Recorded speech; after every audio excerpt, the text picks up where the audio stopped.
Dober dan, dobrodošli v podcastu Moč politike. Danes je z nami prodoren sociolog in politični analitik dr. Gorazd Kovačič iz Filozofske fakultete v Ljubljani.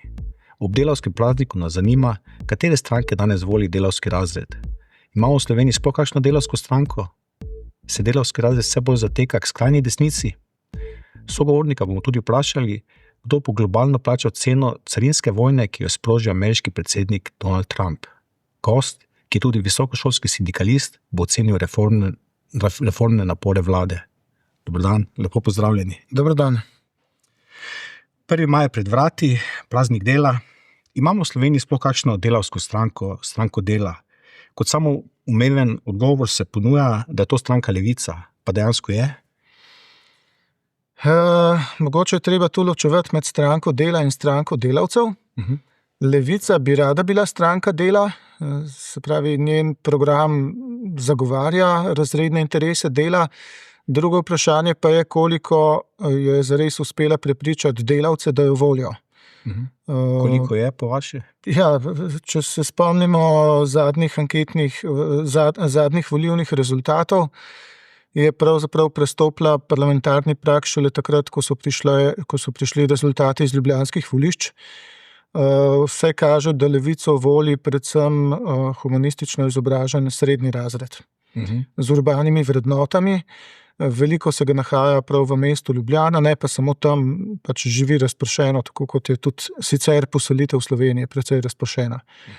Tako da Levica uspešno nagovarja intelektualce v imenu nekih vrednot, katerih del je seveda tudi solidarnost s šibkimi, medtem ko delavstvo, pa ne samo pri nas, ampak tudi v Zahodni Evropi, pa že zelo dolgo bolj voli desnico kot ne.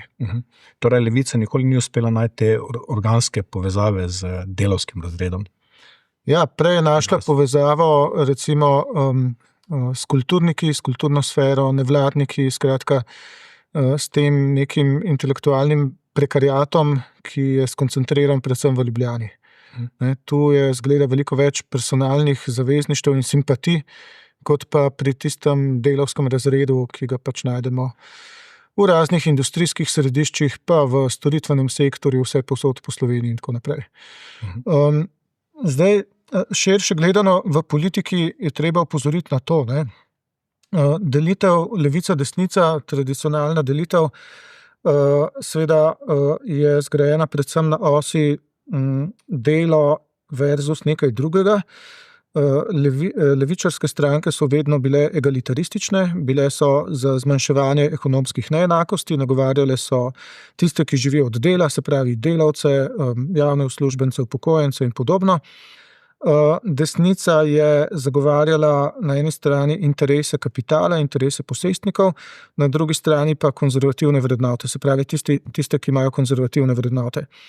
Ampak širše gledano v zahodnem svetu je v zadnjih desetletjih prišlo do neke transformacije teh razmerij, te polarizacije in pravzaprav tiste stranke, ki jih imamo za levi pol, so večinoma bolj leve v smislu nekih kulturnih opredelitev, recimo tolerance do različnih življenjskih slogov in tako naprej.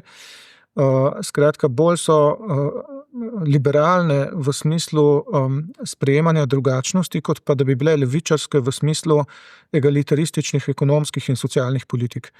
Medtem ko desnica je ta teren seveda s pridom izkoristila, ta premik od razrednega vprašanja k subkulturnim delitvam znotraj populacije in seveda ljudi nagovarja prek nekih kulturnih vrednotnih paketov.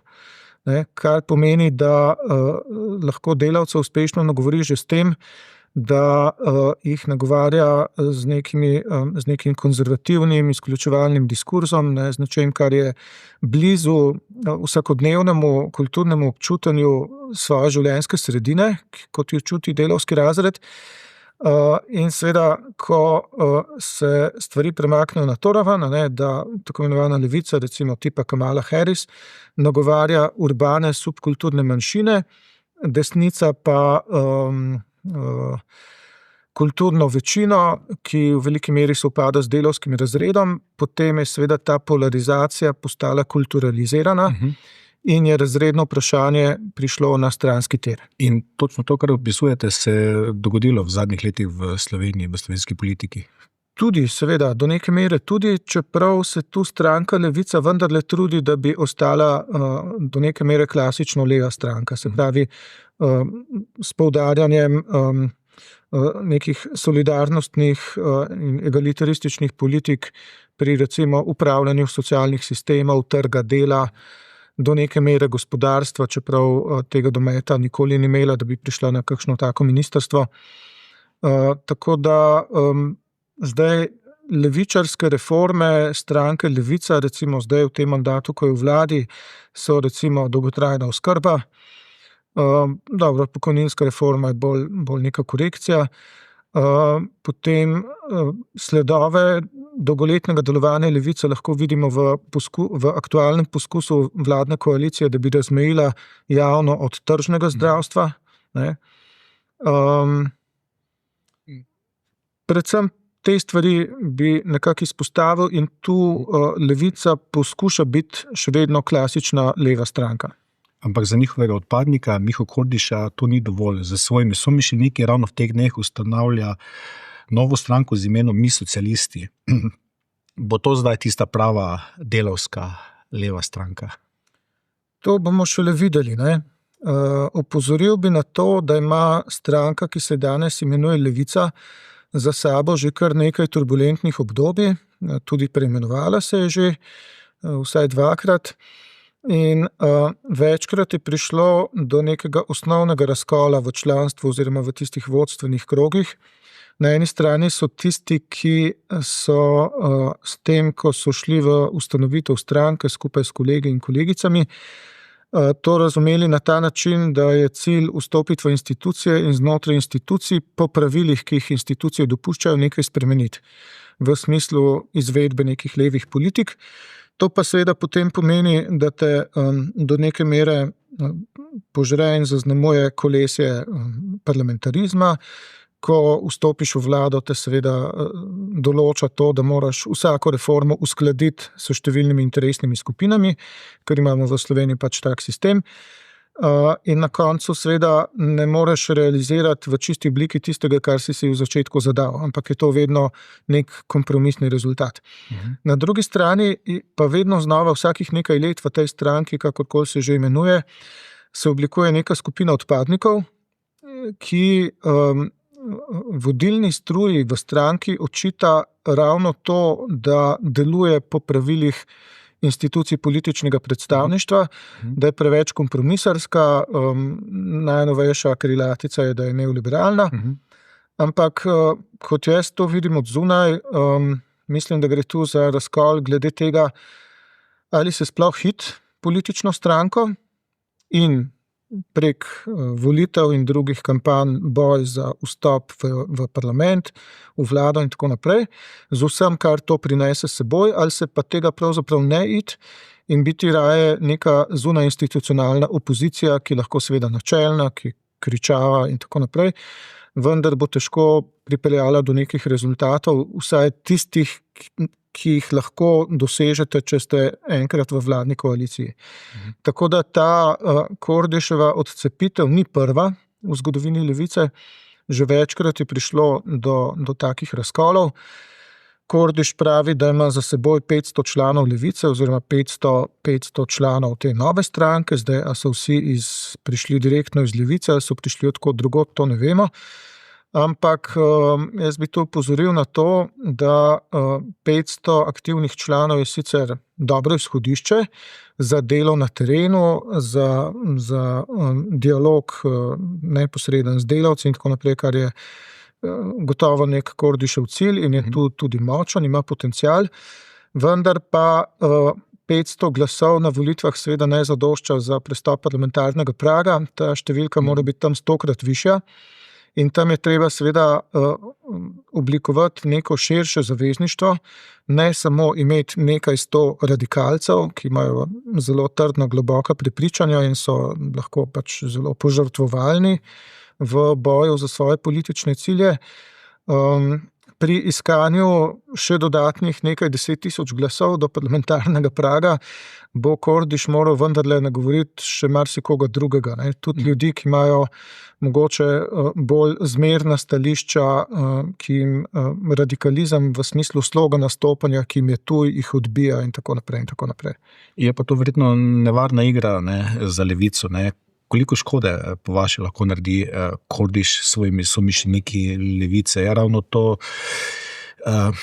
škoda, ji lahko vzame toliko glasov, da ji prepreči vstop v parlament na naslednjih volitvah? Kako nevarne so te delitve, ki jih zdaj gledamo? Ja, tega ne moremo vedeti, to bo pač pokazala sama meritev zvečer, ko se bojo volišča zaprla. Takrat se bo videlo, kaj se je zares zgodilo.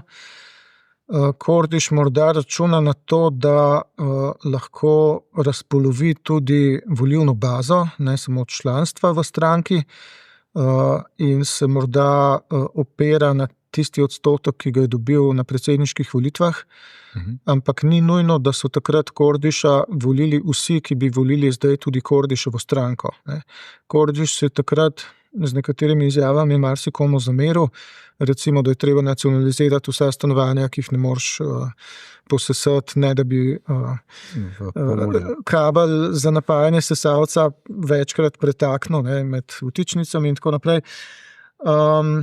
Ne vem, bomo videli. Jaz še vedno mislim, da potem, ko se je ta krog ljudi pred leti odločil, da bo ustanovil stranko, da se torej gre politično igro po pravilih našega političnega sistema in predvsem potem, ko so se odločili, da vstopijo formalno v vladno koalicijo, jih lahko reši ena sama stvar in to so rezultati.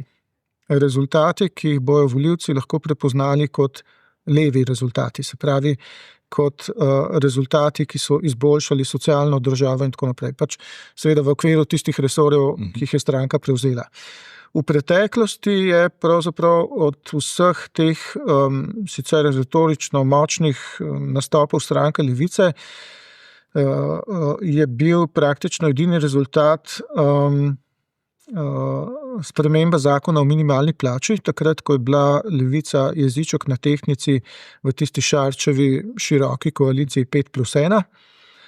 Tista vlada ni imela nič kaj dosti za pokazati, razen neke zadeve, ki jo je v bistvu izsilila neka postranska partnerica tiste Šarčeve koalicije, Levica. In takrat so se plače najnižje plačanim kar konkretno popravile. Zdaj v tem mandatu je pa marsikaj odvisno od tega, kako bojo tiste reforme, ki so formalno sprejete ali pa bojo sprejete v kratkem, kako bojo tudi v praksi zares zaživele. Levica si je tu izbrala resorje, ki so zelo zahtevni, zelo nehvaležni, predvsem ta resor za solidarno prihodnost.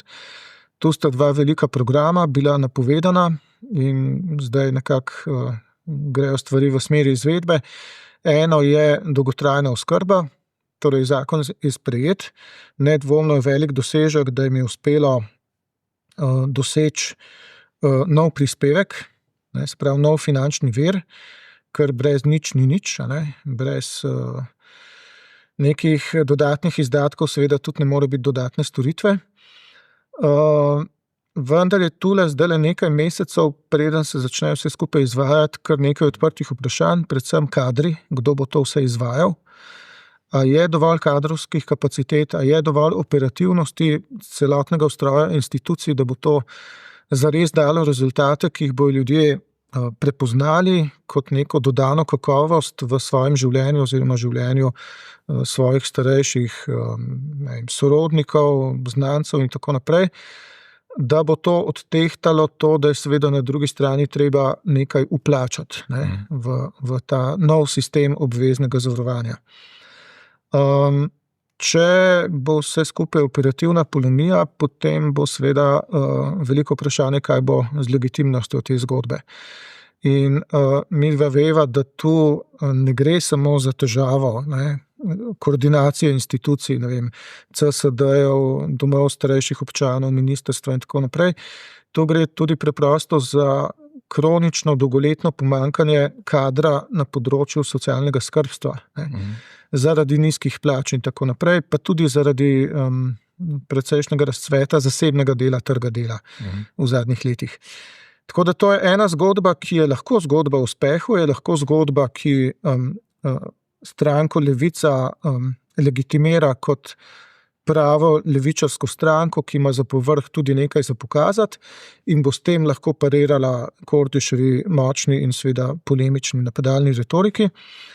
Na drugi strani, recimo, druga velika zgodba tega Maljevčevega ministrstva je pa nova shema množične stanovanjske gradnje javnih neprofitnih stanovanj.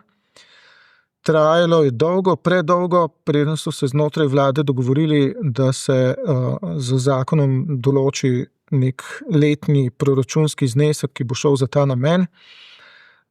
Bolje bi bilo, če bi vlada ta zakon spravila skozi že v svojem prvem letu svojega mandata, ker v nadaljevanju je pa potem seveda cel kup operativnih izzivov, pridobiti zemljišča, pridobiti gradbena dovoljenja, zvoziti z vsemi soglasodajalci, potem izpeljati postopke javnega naročanja, dobiti korektnega, kvalitetnega gradbenega izvajalca in tako naprej. Z vsem tem so v Sloveniji velike muke, ne glede na to, a gre za malega zasebnega investitorja ali za večjega institucionalnega zasebnega investitorja ali pa za javnega. Vsak trči ob kolesje birokracije, pomanjkanje zemljišč, pritožbe recimo ponudnikov na javnih razpisih in tako naprej. Potem je pa seveda še čas gradnje, pa kvaliteta te gradnje, da vam potem na koncu kakšni fasadni elementi na dan otvoritve ali pa takoj po njej ne padajo po glavah.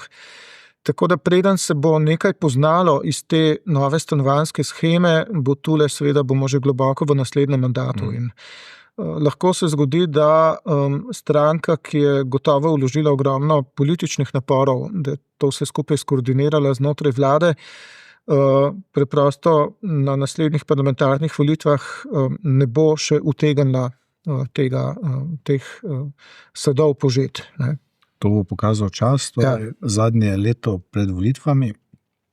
Po tej izčrpni analizi Levice in njihovega delovanja bi vas vprašal, glede ostalih dveh koalicijskih strank, začniva najprej pri SD. Kaj se dogaja z SD? Zadnja raziskava slovenskega javnega mnenja je pokazala, da imajo Socialni demokrati najbolj sredinsko usmerjeno volilno telo in najmanj levo samoopredeljenih volivcev med koalicijskimi strankami. Koliko je v stranki SD sploh še ostalo socialdemokracije? Ja, to sta dve različni vprašanji. Najprej nekaj o metodologiji tiste raziskave. Očitno je šlo tam za vprašanje, kako se sami opredeljujete kot levičar, desničar ali sredinec.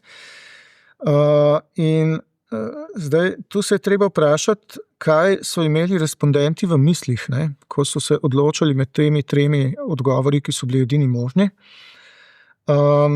Lahko to kaže tudi na določeno zgodovinsko zadrego s tem, da se določeni ljudje opredeljujejo kot levičarji in bi raje bili bolj levo-sredinski in tako naprej. Nasploh je diskurs, s katerim se komentira strukturiranost našega političnega prostora, čisto prevečkrat uporablja ta prazni pridevnik sredinsko.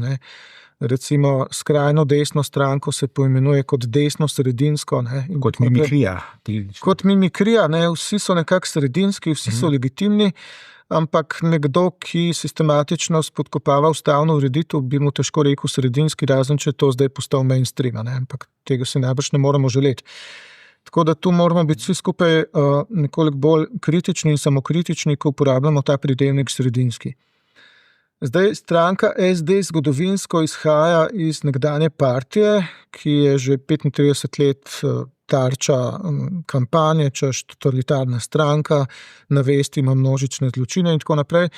In mogoče se del simpatizerjev in volivcev SD ima s tem neko določeno zadrego in zato še toliko bolj poudarjajo distanciranje od pojma levičarstva, ker se jim zdi obremenjen z nekimi zgodovinskimi grehi in zato raje iščejo neko bolj sredinsko identiteto.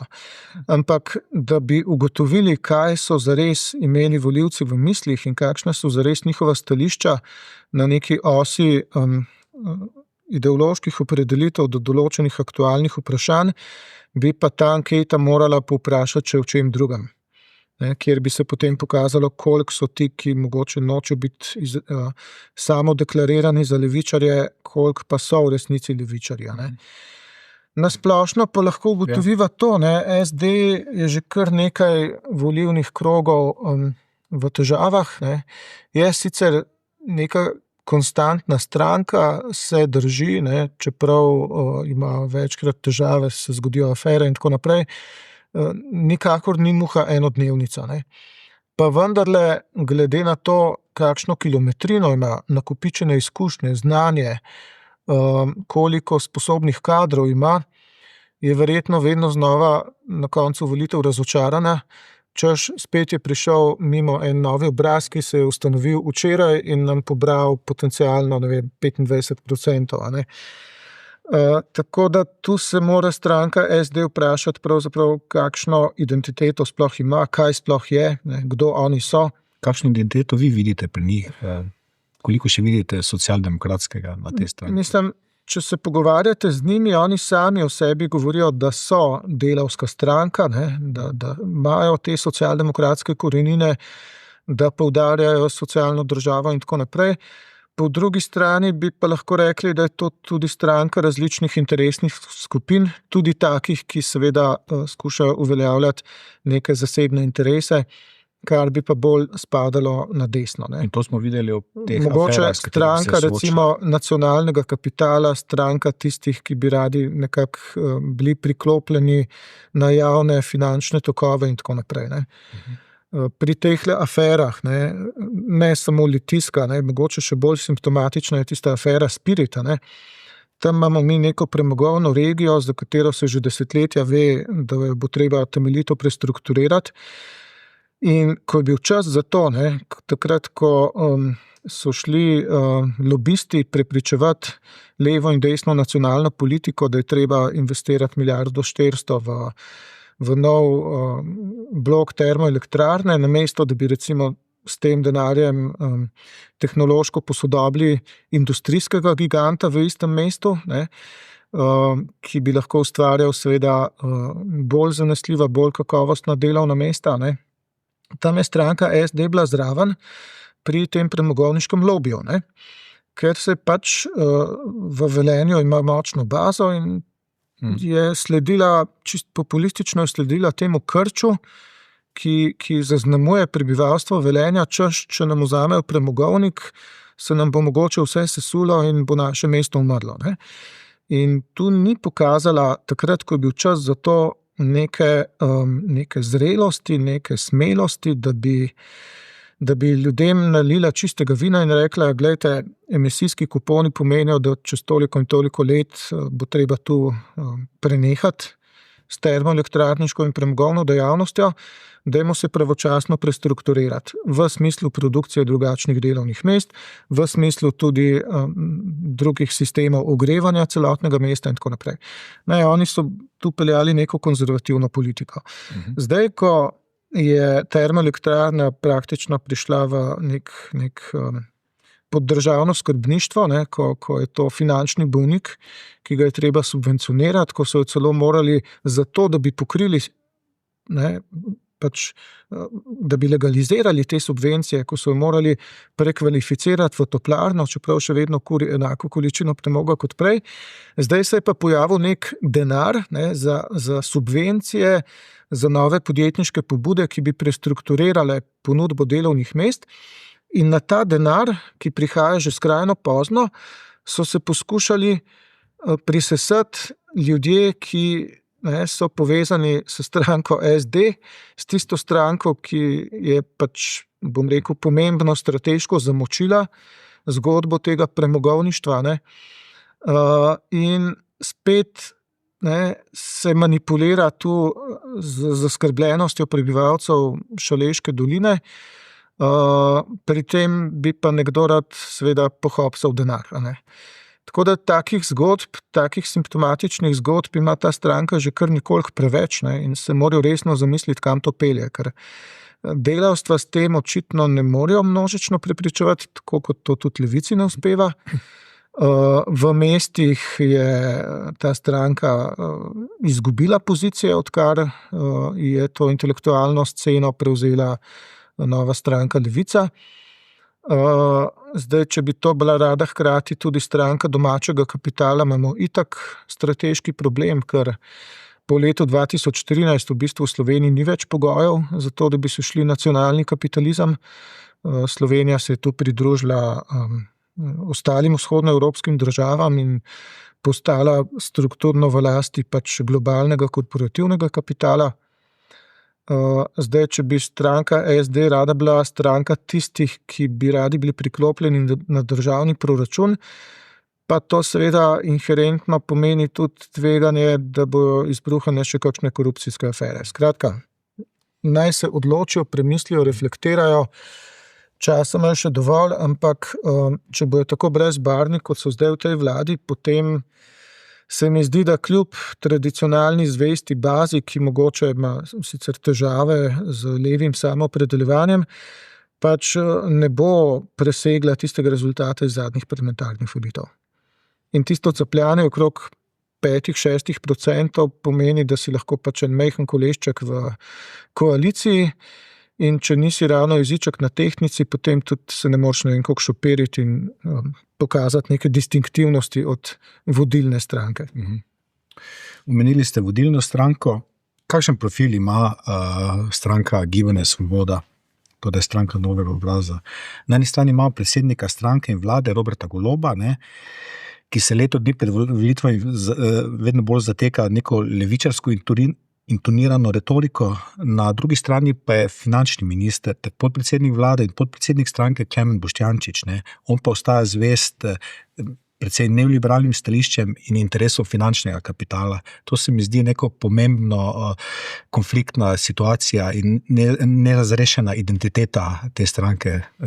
Kako vi vidite torej profil, kritični profil? To je dobra analiza, ki jo treba še dopolniti. Ne? Prosim. Najprej vzemiva širše. Ne? V zadnjih 20 letih hodimo na ene in iste volitve. Na eni strani Janša, ne, kot nek obet pohoda, slavnovskega pohoda skozi vse institucije. Na drugi strani potem v zadnjem trenutku pridejo novi obrazi, ki ponudijo neko upanje tistim, ki so zelo hitro kritični do tovrstnih liberalno-levih strank ali pa levo-sredinskih in v razočaranju nad tistim, ki so ga volili na prejšnjih volitvah, potem iščejo novega odrešenika, ne, ki jim bo ponudil nekaj, s čemer se lahko identificirajo. In tako imamo celo serijo strank, zdaj že res zelo dolga serija strank, ki v resnici nikoli niso imele časa, da bi se konsolidirale kot stranke, v smislu nekega močnega tima, ki ima nakopičene izkušnje, ki ima znanje, ki ima neko operativnost, ki je zmožen recimo oblikovati vlado v senci, ki se tedensko sestaja, se pogovarja, kakšne odločitve bi v dani situaciji sprejela, če bi dobila oblast. Skratka, nimate te notranje konsolidirane in operativne strukture, ki je potem varno po toliko in toliko letih tega kaljenja zaupati pravo oblast na Gregorčičevi. In stranke ali pa kvazi stranke, ki na ta način nastanejo, so v glavnem zgrajene okrog PR-a, vezanega na vodilno figuro. Paradoks je tudi ta, da se je v preteklosti kar nekaj teh strank imenovalo po svojem ustanovitelju, hkrati so pa hotele biti ali pa so bile članice Evropske liberalne koalicije ALDE, ki je pa najbrž ravno tej koaliciji, ravno tem liberalnim strankam bi moral biti kult osebnosti najbolj tuj. Ampak v pomanjkanju te notranje strankarske konsolidacije se je potem vse zgradilo okrog neke personificirane zgodbe. Tako je bilo tudi z Golobom, ki je imel to srečo, da se ga je Janša lotil da ga je zrušil iz pozicije direktorja neke uspešne energetsko-trgovske firme, ki jo je Golob tudi v veliki meri pomagal zgraditi. In je bila seveda neka zgodba o uspehu. In Golob je potem takrat to izkoristil v velikem slogu, vse skupaj opredelil za nek demokratični fašizem, se ponudil kot alternativa, ustanovil društvo in potem čez nekaj tednov stranko. In seveda, ko ste vi nekaj tednov pred volitvami, pa nimate programa, nimate preizkušenih sodelavcev in tako naprej, Golob je takrat preprosto računal, da on mora svojo karizmo, s karizmatičnim pristopom, mora pač na volitvah dobiti toliko in toliko odstotkov in potem bojo ljudje že sami prišli zraven, on jih bo pa pretehtal, kdo je primeren za neke izvršne funkcije prek nekih psiholoških testov, ne. Na ta način so zadevo sestavili, ampak v jedru tega je pa vendarle neka širša kadrovska ekipa iz podjetja GEN-I. V ozadju lahko vidimo tudi to, da je pravzaprav elektroenergetski kapital investiral v pogoje, ki jih je izkoristila potem Svoboda, da se je ustanovila. Recimo poznava nek znan analitični spletni medij, ki ga je elektrogospodarstvo očitno financiralo in ta medij je pravzaprav razkril vse ključne afere prejšnje vlade. Potem zraven je še nekaj Golobovih osebnih prijateljev, ne, pa nekaj ljudi, ki so tako ali drugače v času prejšnje vlade dobili status žrtev janšizma, pa še cel kup praznih oportunistov, ne, ki pač skočijo na vlak takrat, ko pelje v pravo smer in upajo, da bojo dobili dober sedež in bo to nekako koristno, ne. Notri najdemo tudi cel kup enih bivših LDS-ovcev, ne, ki so zdaj že v LDS-u 8.0 približno, ne.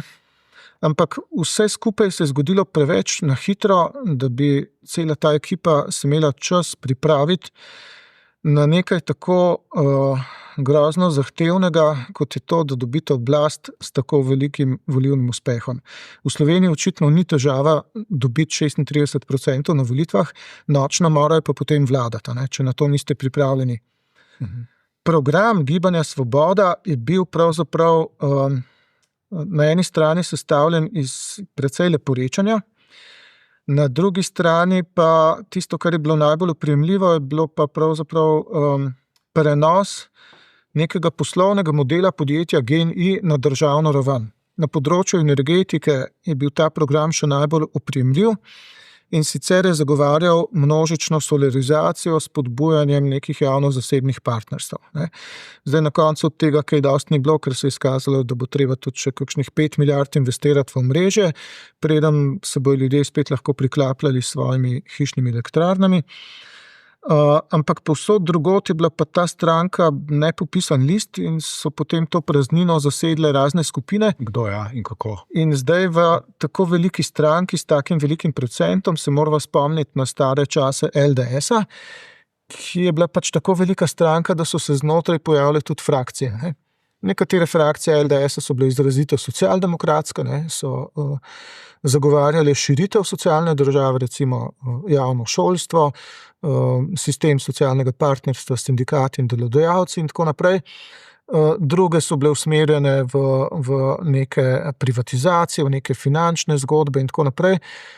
Za vse to se v tako velikem sistemu pač najde nek prostor, ne. In ta raznolikost se zdaj seveda kaže tudi v tem, kar opozarjate. Goloba v njegovih stališčih močno zanaša sem in tja, ne, med levo in desno opcijo. Malo levo, malo desno. Ja, tako, v zadnjem času, kot ugotavljate, ima veliko teh levih vrednotnih poudarkov, v smislu recimo, ne bomo dopustili, da nam do konca privatizirajo zdravstvo, potem treba je biti solidaren z upokojenci in najbolj ranljivimi in tako naprej. Po drugi strani je pa v njegovi bližini vendarle dovolj prostora za uveljavljanje interesov lobijev premožnih. Ne smeva pozabiti, da ključna reforma, ki bi zares bila pač podlaga za vse ostale levičarske reforme, bi bila davčna reforma, se pravi razbremenitev dela in večja obremenitev premoženja. Jasno, to implicira, da mora imeti davkarija pregled ne samo nad nepremičninskim premoženjem, ampak tudi kapitalskim premoženjem in še kakšnim. Ampak zakaj davčne reforme ni bilo? Ne? Golob jo je zmineral. Že po enem letu svoje vlade jo je čez noč zmineral v nekem intervjuju na komercialni televiziji, kjer je najprej 3/4 ure tračaril o svojem zasebnem življenju, svoje partnerke in tako naprej. V zadnjih 10 minutah je pa sesul vse reforme na čelu z davčno reformo. Ne? In veste, če bi takrat se nekako izoblikoval konsens, da se gre v to davčno prestrukturiranje, pa se hkrati bi dogovarjali tudi o novem prispevku za dolgotrajno oskrbo, pa o spremembi prispevnih stopenj pri pokojninski reformi, bi morda z delodajalskimi združenji lahko tudi pri pokojninski reformi prišli do nekega drugačne razporeditve bremen, ki bi na koncu vse skupaj pomenili neko win-win situacijo, pa tudi uskladitev z dejstvom, da se zdaj v teh 35 letih premoženje v rokah nekaterih kar do dobra koncentriralo. Na stanovanjskem trgu imamo pa seveda katastrofo, ki se je treba lotiti tudi z ustrezno davčno politiko. Ampak Golob je takrat bil še izrazito, bom rekel, na strani tiste družbene razredne skupine, ki tudi sam pripada, ne, sprav tega ozkega razreda bogatih, in je pač sesul poskus davčne reforme, ki so ga na finančnem ministrstvu resno pripravljali, zato ker se ni hotel dajati v zobe tistim, ki imajo veliko premoženja in veliko vpliva. Tudi verjetno nepremičninski davek deli podobno usodo in razmislek. Ja, saj to bi bil del te davčne reforme. Ne? Če razbremenite delo, potem morate nekje druge vzeti in seveda nepremičnine, tisto, kar se vidi iz aviona, to je najbolj zanesljivo. Ne? Kje vse so neki lastniški deleži nekih podjetij v davčnih oazah in tako naprej, to je veliko teže ulovljivo. Ampak v resnici bi morali v to davčno reformo zajeti vse oblike premoženja. Zato, ker najbogatejši seveda nimajo toliko nepremičninskega premoženja, ampak predvsem delničarsko ali pa v obliki različnih finančnih instrumentov. Tam so zares milijonska ali pa več 10 milijonska premoženja. Torej, to zatekanje v to vedno bolj levo-levičarsko retoriko vidite v funkciji pač predvolilnega leta, ko se več dejansko teh ključnih stvari, ki ste jih dobro analizirali, ne da več spremeniti. Seveda ali pa popraviti. To je predvolilna retorika, to je tudi predvolilna taktika, tu gre tudi za pozicioniranje posameznih strank v odnosu do drugih strank. In ko ima stranka SD določene težave, tudi svojo levo preteklostjo in identiteto, in tega ne poudarja in se je tudi izognila tistim resorjem, pri katerih bi lahko pokazala svojo levičarsko politiko. To pomeni, da se določen prostor priložnosti v političnem prostoru prazni in Golob seveda tišči tja. Ne? Pa še en moment je, ne? Zdaj, če vzameva izhodišče, se pravi, Gibanje Svoboda je bilo prazna lupina, imelo je idejo solarizacije, proizvodnje elektrike in nič drugega, ostalo so bile bolj ali manj prazne flance.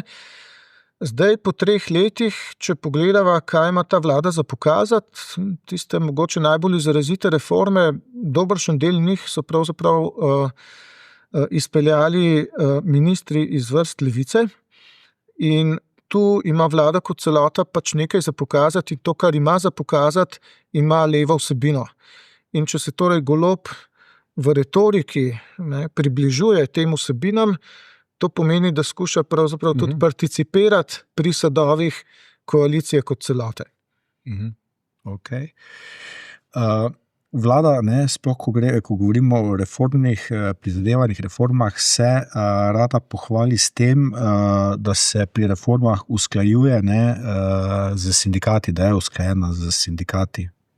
Zato bi vas tukaj vprašal, tudi sami ste sindikalist, kakšna je danes moč, politična moč tudi sindikatov v Sloveniji?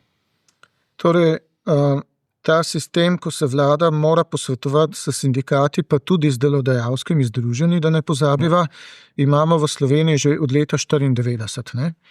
3 desetletja socialnega partnerstva, to je bilo ustanovljeno, ekonomsko-socialni svet je bil ustanovljen z nekim socialnim sporazumom in v teh 30 letih je praksa socialnega partnerstva šla skozi boljše in slabše čase.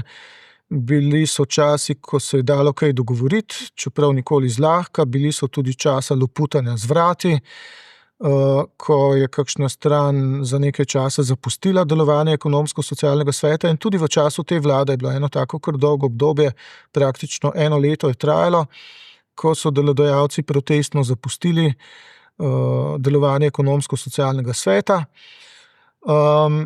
In seveda v tistem času je bilo potem to usklajevanje s socialnimi partnerji okrnjeno. Do neke mere tam so še delovali neki odbori ekonomsko-socialnega sveta, ampak nekaj časa je kazalo, da ta vlada, ki izhaja iz podjetniških krogov, finančnih krogov, nima ravno veliko smisla za potrpežljivost iskanja konsenza v okviru socialnega partnerstva.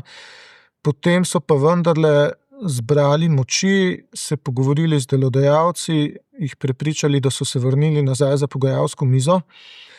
In to je bilo pomembno zaradi tega, ker je ta vlada od prejšnje vlade iz načrta za okrevanje dobila nekaj zelo zahtevnih nalog, z izvedbo katerih je pogojeno nadaljnje črpanje denarja iz načrta za okrevanje. Tu govoriva o milijardah, ki bi lahko bile izgubljene, deloma gre za posojila, deloma pa za nepovratna sredstva, če država ne bi pravočasno izpeljala določenih reform. Recimo ena takih je pokojninska reforma. Potem tudi recimo reforma javnega plačnega sistema. In seveda najti konsenz za tako zahtevne reforme, kot je recimo pokojninska, to pomeni, da mora socialno partnerstvo delovati, da je treba sedeti dneve in dneve, tedne in tedne z ljudmi, jih poslušati in dati prostor, da izrazijo svoja bistvena pričakovanja in potem tkati izgradnjo nekega kompromisa. Ker če greste po tej poti, če po tej poti dosežete konsenz med razrednimi nasprotniki, je to garancija, da ta reforma na koncu ne bo zrušena na nekem referendumu ali kaj podobnega. In tu moramo reči, da v zadnjem letu je vlada se potrudila, obnovila socialni dialog, na eni strani sindikati javnega sektorja, kjer je tudi škripalo, tam na prehodu iz leta 23 v 24, na drugi strani na nacionalni ravni z delodajalskimi združenji in vsemi sindikalnimi centralami. In je tu Luka Mesec je pokazal politično spretnost in tudi modrost, s kakšnimi sodelavci se je obdal. Tako da to je pač en primer uspešne zgodbe iskanja razrednega kompromisa. Kolikšna je tu moč sindikatov? Ja, na primer, vprašanje, verjetno ta uspešnost, relativno uspešnost pogajanj med socialnimi partnerji je razlog, da sindikatov ne gledamo, da ne izvajajo manifestacij na ulici. Ja, seveda, mislim, bolj udobno se je kaj zmeniti za pogajalsko mizo, dokler se da, kot pa organizirati ljudi, da pridejo na ulice, ker ko se tega lotite, nikoli ne morete čisto vedeti, koliko jih bo zares prišlo. In če jih pride premalo, potem ste seveda opleli tudi za pogajalsko mizo. Ampak ja, v zadnjem času ne vidimo nekih sindikalnih manifestacij, ker ni potrebe po tem. Bilo pa je, tamle nekje konec leta 23 so pa sindikati javnega sektorja šli v nek protestni shod, potem ko se pogajanja o plačni reformi nikamor niso premaknila več mesecev. Ampak na koncu pod črto, kolikšna je moč sindikatov, mislim, da predvsem tolikšna, kolikor imajo članov. Če imajo člane, ki jih je treba na vsake toliko časa tudi pokazati, z neko manifestacijo, z nekim dogajanjem, s tem, da jih zmobilizirate v nek odziv, pa če tudi je to podpisovanje neke množične peticije, potem vas bojo seveda tudi v okviru teh socialno-partnerskih šek in navad seveda bolj resno imeli. Tisti sindikati, ki nimajo nobenega članstva, pa seveda na papirju obstajajo, ampak rezultatov pa ne more biti, ker nasprotna stran kar dobro ve, ne, kolikšna je moč zares zadaj. Skratka, moč prihaja od ljudi, ne, to je bistvo. In tu so sindikati javnega sektorja v glavnem kar močni, v zasebnem sektorju je pa sindikalna moč omejena predvsem na večja in poslovno uspešna izvozna industrijska podjetja. Marsikje je pa slika nekoliko bolj klavrna. Čeprav moram reči, no, recimo sindikat trgovine je, ki seveda deluje v precej težjih pogojih, ker njihovi delodajalci tudi sami nimajo na voljo veliko rezerv, da bi investirali v svoje zaposlene, ampak vendarle je uspel z grožnjo stavke, ki je bila potem preklicana tik pred zdajci, doseči nek relativno soliden dogovor o novi kolektivni pogodbi. Kot sociologa bi vas vprašal, glede razrednega boja. O razrednem boju se v politiki, ne, v medijih skoraj da ne govori več, kar pa seveda ne pomeni, da ne obstaja, da ga ni. Ne.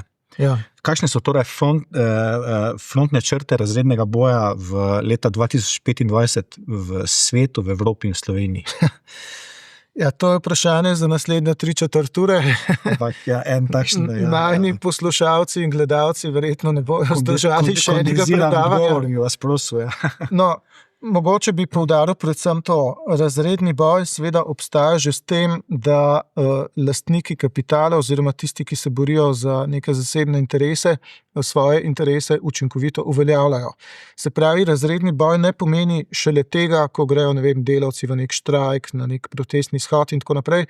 Razredni boj je že samo izkoriščanje, ne. Se pravi, tudi tam, kjer so izkoriščani popolnoma pasivizirani, vladajoči razred pač vodi razredni boj, ne. In ga zmaguje. Mislim, dobiva, kako reči. V zadnjih desetletjih ima precej močne karte v rokah, kot bi rekel Trump. Neoliberalizacija, se pravi prost pretok naložb, blaga, storitev in tako naprej, razen ljudi. To je povzročilo svoje učinke v razvitem svetu, na pol periferiji in seveda v nerazvitem svetu, tako da moč kapitala se vse povsod povečala, to je dejstvo, in mi smo del tega. Mi nimamo več nacionalne ekonomije, naš najuspešnejši del gospodarstva je v bistvu upet na nekih srednjih pozicijah v globalne proizvodne verige. Imamo torej odvisni razvoj in naš vladajoči razred niso tisti gospodje in gospe, ki sedijo v gospodarski zbornici, ampak so to neki ljudje, ki so pač končni lastniki kapitala v velikih globalnih finančnih skladih in korporacijah, skratka ne nahajajo se ravno na tleh Slovenije, ne. Iz Slovenije samo črpajo profite in potem, če se tako odločijo, jih nekaj investirajo nazaj v nove investicije. Tako da razredni boj poteka na neviden način, ne, in večinoma brez odpora strani delavskega razreda. Na bolj mikroravni pa ljudje bolj prepoznajo razredni boj, ampak ga čutijo kot nasprotje med seboj, med svojimi interesi in pa tem, kar jim delajo šefi. Ampak tudi ti šefi so v bistvu najeta delovna sila s strani končnih lastnikov, ki so nekje razpršeni v velikih globalnih centrih, a ne. Tako da razredni boj je tukaj, ker smo pač v kapitalizmu. Vprašanje, ki vas verjetno zanima, je pa to, koliko aktivnosti, koliko odpora, dinamike v tem razrednem boju seveda nudi izkoriščena stran, ne. Tako je, ja. Ja, tu imamo pa težavo, ne, zato ker jaz kot sociolog in kot sindikalist vidim, da je kot prvo identifikacije z delavskim razredom kot takim med tistimi, ki so objektivno delavci, izjemno malo, ne. Ljudje se identificirajo v najboljšem primeru s svojim neposrednim kolektivom in se potem poskušajo v okviru tega kolektiva nekaj izboriti, ne, v lokalnem razrednem boju znotraj firme, ali pa se v javnem sektorju identificirajo s poklici če so to poklici z neko jasno identiteto, ponavadi so to nosilni poklici dejavnosti. Recimo zdravniki, medicinske sestre, policisti, vojaki, gasilci, učitelji, vzgojitelji. To so taki poklici, okrog katerih so se zgradile močne poklicne identitete, močne tudi skupnosti in institucionalno ogrodje teh skupnosti, ki se kaže v strokovnih društvih, ki imajo svojo etiko, kažejo se pa seveda tudi v močnih poklicnih sindikatih, čeprav se včasih ti sindikati deklarirajo kot sindikati dejavnosti, v bistvu so pa sindikati nosilnega poklica, interesno gledano. In tam je še vedno živ razredni boj, ampak to je praviloma razredni boj omejen na en poklic, ki svoje dostojanstvo črpa iz posebnega poslanstva in poklicne etike tega poklica, nasproti vladi, ki pač zateguje pas in tako naprej.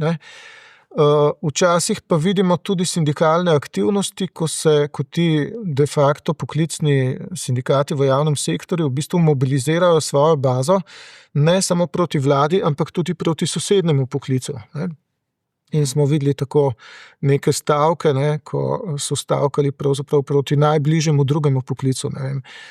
Policisti so stavkali proti vojakom ali pa šolniki so stavkali v bistvu proti državnim uradnikom, ker diskurs je bil ta, zakaj imajo tistile tamle v sosednji instituciji višjo plačo od vas. Skratka, to je krivica v medsebojni primerjavi. Vi bi morali imeti višjo plačo kot oni drugi. Tako da, ampak tudi v tem primeru ne moramo govoriti o obče razredni zavesti v smislu identifikacije z delavskim razredom. In seveda tudi razredni boj na strani delavcev, kolikor ga je potem seveda omejen na tisti krog, na tisti delokrog, znotraj katerega sploh obstaja kakršnakoli razredna identifikacija. Veliko delavcev ima pa preprosto neko razredno zavest resentimenta. Jezni so na sistem, jezni so na vse, ki so uspešnejši, spravi, recimo na tiste, ki so bolj izobraženi, ki imajo drugačen kulturni okus, ki so malo drugačni in tako naprej. Jezni so na tako imenovane elite, na institucije in tu potem pridajo razni populisti, predvsem skrajno desni, in jih nagovarjajo v tem resentimentu in usmerjajo to jezo proti nadomestnim tarčam. Ampak iz tega pa ne more nastati noben razredni boj, ker je usmerjen v bistvu v čisto napačno smer.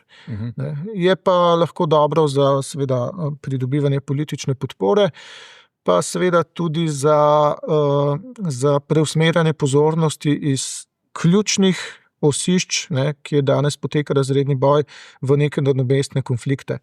Mogoče še to, če govoriva o Sloveniji, katere so glavne točke razrednega boja. Eno je torej pač boj med lastniki kapitala, kjerkoli po svetu že so, in med delavci. Potem so pa tudi še določeni drugi boji. V Sloveniji že kar nekaj časa poteka borba glede tega, ali bo določenim interesnim skupinam uspelo privatizirati določene sisteme javnih služb. In ravno zdajle z usodo tega spet žal poznega zakona, ki poskuša razmejiti tržno in javno zdravstvo, bomo videli, kaj bo uspelo, kdo bo uspel in tako naprej. In pa mogoče še tretja os, pa četrta os razrednega boja, ki sva jo tudi že omenjala, davčna politika je v bistvu razredna politika. Če imamo v Sloveniji zelo visoko obremenjeno delo, pa nizko obremenjeno premoženje, hkrati smo pa družba, v kateri se premoženje hitro kopiči, potem je seveda taka struktura davkov relativno bolj v korist bogatih, kot pa tistih, ki živijo od dela. In pa stanovanjsko vprašanje. Tu je razredni boj skrajno zaostren, zlasti v Ljubljani, tudi na obali, pa mogoče Kranjska Gora, Bled, skratka tam, kjer je turizem, kjer je gentrifikacija. Tu so tisti, ki so se znašli v položaju najemnikov, na svoji koži vsakodnevno občutijo razredni boj med razredom rentnikov in razredom najemnikov. Tako da to so zelo ostri družbeni boji. Tu so hude stiske, hude oblike izkoriščanj. In ja, spet se vrnemo na vaše začetno vprašanje, to so nekako tiste ključne zadeve, kjer se bo čez dobro leto na volitvah presojalo, katere stranke, zlasti koalicijske, imajo za pokazati leve rezultate, ki so na strani razrednih interesov delovnih ljudi, koliko je bilo pa tu preveč neoperativnosti, preveč zmede, preveč popuščanja, preveč prešpikanosti z lobiji, da bi zarezale v ta razredna interesna razmerja in pomagale z reformami, da bi večji kos blaginjske pogače ostal tistim, ki živijo od dela. Za konec se skočiva hitro v center kapitalizma v ZDA in potem še v Evropo. Omenili ste prej jezne volivce in kanaliziranje teh volivcev k populistom. Zato bi čisto enostavno vprašal, komu bo carinska vojna, ki jo vojuje ameriški predsednik Donald Trump, najbolj škodila? Ja, predvsem ne veva, kaj s to carinsko vojno sploh bo. Začelo se je silovito, tako da so bili celo razumni ljudje precej panični, češ drvimo v recesijo, mogoče drvimo v svetovno vojno in tako naprej. Ampak po nekaj dneh, ko so tako imenovani finančni trgi povedali svoje in na njih še posebej kitajski imetniki ameriških državnih obveznic, pa ko je tudi veliki ameriški kapital, recimo v storitvenem digitalnem sektorju ali pa v nekih določenih industrijah, kolikor jih še je, Trumpu povedal svoje, je praktično čez noč vse te carine zamrznil za 90 dni, ampak seveda čez 90 dni se lahko zgodi še marsikaj. Zaostril je za nekaj časa carine s Kitajsko, zdajle v tem trenutku, ko midva tole snemava, so pa že prišle vesti, da tudi tam govori, da ne bo tako, da bojo carinske stopnje precej nižje, da se bo pač treba zmeniti in tako naprej. Tako da Trump je narcisoiden tip, ki se širokousti, on se je hvalil, da bo vojno v Ukrajini končal v enem dnevu, pa se to očitno ni zgodilo, ker to ni tako zelo enostavno. In tudi carinske vojne voditi ni tako zelo enostavno. Tako da ne veva, kaj bo od tega sploh ostalo, kaj bo sploh zapuščina Trumpove carinske vojne. Ampak če bi jo pa peljal tako silovito, brez prehodnega obdobja, kot jo je začel, potem bi bilo to predvsem slabo za ameriške potrošnike, tudi za ameriško gospodarstvo, ki se pač ne more čez noč prestrukturirati in se usposobiti za proizvodnjo vsega tistega, kar je outsourcalo. In to velja za vse industrije. Tudi vojaška industrija je odvisna od kitajskih komponent. In če vi čez noč v bistvu si nakopljate bistveno više cene zaradi carin, pa seveda tudi neke protipovratne ukrepe, neko prepoved izvoza, recimo redkih rodnin ali pa nekih strateških komponent in tako naprej, povzročite predvsem to, da ste pravzaprav ene cele industrijske panoge zamrznili. Tako da glavni poraženec tu se zdi je predvsem, če bi šle stvari tako, bi bilo ameriško gospodarstvo, tudi ameriški potrošnik, na koncu pa seveda ameriški proračun. In pa dolar. Dolar kot že desetletja svetovno plačilno sredstvo, preko katerega Združene države oziroma ameriška oblast lahko prerazporedi svoj pošastno velik proračunski primanjkljaj na ves svet in tiska denar, ne da bi se to poznalo na domači inflaciji. Če bo dolar izgubil nekoč to svojo funkcijo, potem se bo tudi ogromen pritok financializiranega presežnega kapitala iz vseh delov sveta v Ameriko ustavil oziroma zmanjšal. In to potem pomeni dokončni zaton Amerike. Tako da Trump je razglasil 2. april kot zgodovinski dan ponovnega okrevanja ameriškega realnega sektorja, ampak če se ne bi čez nekaj dni povlekel nazaj, bi lahko v ekonomskih učbenikih in zgodovinskih učbenikih to razumeli kot dan ameriškega gospodarskega samomora. Kaj pa Evropa še za konec? Prej ste govorili o zmagovalcih in poražencih v ZDA. Kdo pa so zmagovalci in poraženci militarizacije, ki je na pohodu v Evropi? Tukaj smo seveda pri dilemi maslo in topovi. bodo zaradi višjih izdatkov za vojaške zadeve, za obrambo, ki so, kot kaže, neobhodni na udaru socialne pravice v Evropi? Posredno verjetno ja. Kot prvo bi rekel, da pri evropski politiki nikoli ne veš, kaj od tistega, kar govori, bo tudi zares uresničila. Evropska unija pač ni država in ji manjka neke zmožnosti za sprejemanje odločitev. Tako da, kaj od tega velikega oboroževanja bo ostalo po letu, 2, 3, ko bi zares prišlo do realizacije velikih nakupov, bova še videla. Jaz še ne bi na to zelo stavil. Ampak, če bojo stvari šle v to smer, kot so zdajle ta hip napovedane, potem bo zmagovalec nedvomno vojaško-industrijski kompleks, pri čemer je tako, če se namerava nemška industrija, ki je pač zamudila prestrukturiranje avtomobilske panoge v elektrifikacijo, če se namerava preusmeriti iz proizvodnje za civilni sektor v proizvodnjo orožja, potem je to verjetno neka stran pot in je to samo še en tak simptom zatona, zahodnoevropske industrije v primerjavi z novimi industrijskimi centri na drugih celinah. Nemci pač ne bodo mogli in Evropejci ne bodo mogli hoditi s tanki na počitnice na jug Evrope ali pa v vzhodno Evropo, tako kot so to lahko mogoče detki in pradetki. Danes to pač ne bo šlo tako. In če je nemška avtomobilska industrija v težavah, se pač ne more kar preklopiti na proizvodnjo tankov, pa tržišče bo pa ostalo nekako enako. To tržišče je neko drugo. Zdaj, če pa vzamemo žrtve, daleč največje žrtve so seveda tisti, ki umrejo ob uporabi tega orožja. Ne morete se iti militarizacije na ta način, da samo polnite skladišča, vojaška skladišča se vedno tudi praznijo. In veva, kaj to pomeni. To pomeni vojne, posredniške vojne, subvencioniranje nekih vojn in tako naprej. In današnje visokotehnološke vojne, recimo ukrajinska, ki spominja na Prvo svetovno vojno, to je pač klavnica, ki za seboj pušča 100.000 mrtvih, pohabljenih, telesno, psihološko in tako naprej. Ljudi, ki ostanejo brez doma, beguncev. Skratka, vojna je grozna. Sicer je pa tako, zdajle nam vsi govorijo, saj bomo malo suspendirali fiskalna pravila, sprostili zadolževanje za financiranje oboroževanja in tako naprej.